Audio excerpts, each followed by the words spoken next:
राधे राधे। राधे राधे महाराज जी। महाराज जी, भगवान को सिर्फ याद नहीं, महसूस कैसे करूं? स्मृति में जब तन्मयता स्थिति आती है तब अनुभव होता है। तन्मया देवर्षि नारद जी ने लिखा है। पहले उसके है अव्यावृत भजनात्। अव्यावृत भजनात् का मतलब होता है अखंड भजन।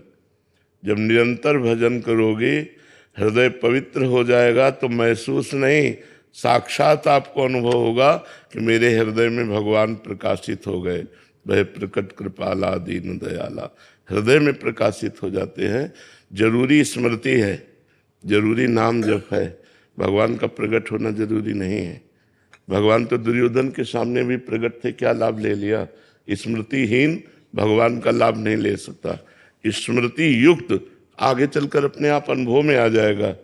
निरंतर नाम स्मरण करने वाले को स्वयं भगवान अनुभव करा देते हैं। मैं तुम्हारे पास हूँ, मैं तुम्हारे हृदय में हूँ, मैं तुम्हें देख रहा हूँ, मैं तुम्हें प्यार कर रहा हूँ, ये अनुभव में आता है।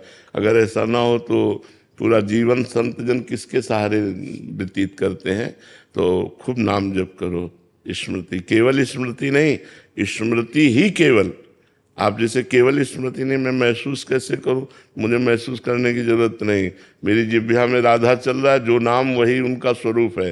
राधा राधा राधा अपने आप आगे। हमारा कार्य है निरंतर भजन में चित्त को जोड़ना, और भगवान का कार्य है आनंद का अनुभव कराना। वो अपना कार्य करेंगे, उसमें बेईमानी नहीं करेंगे, पर हमारे कार्य में ईमानदारी से निरंतर भजन होना चाहिए।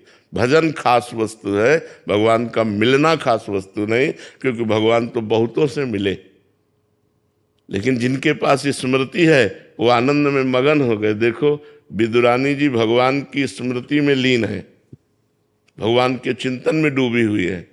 तो दरवाजा खटखटाया और कहा मैं श्री कृष्ण, तो बेशुद्ध हो गई आनंद में। भगवान पधारे। वही भगवान दुर्योधन को समझा रहे हैं, लेकिन उसकी समझ में नहीं आ रहा कि वो स्मृति विहीन है। भगवत स्मृति ना होने के कारण स्वयं भगवान समझा रहे हैं और उसकी समझ में नहीं आ रहा। पूरे परिवार का विनाश हो गया। और स्मृति युक्त होने पर दरवाजे के बाहर से आवाज आई मैं श्री कृष्ण, इतने में प्रेम में मगन हो गई, बेशुद्ध हो गई। तो जरूरी क्या है? स्मृति। आगे का कार्य भगवान के ऊपर छोड़ दो।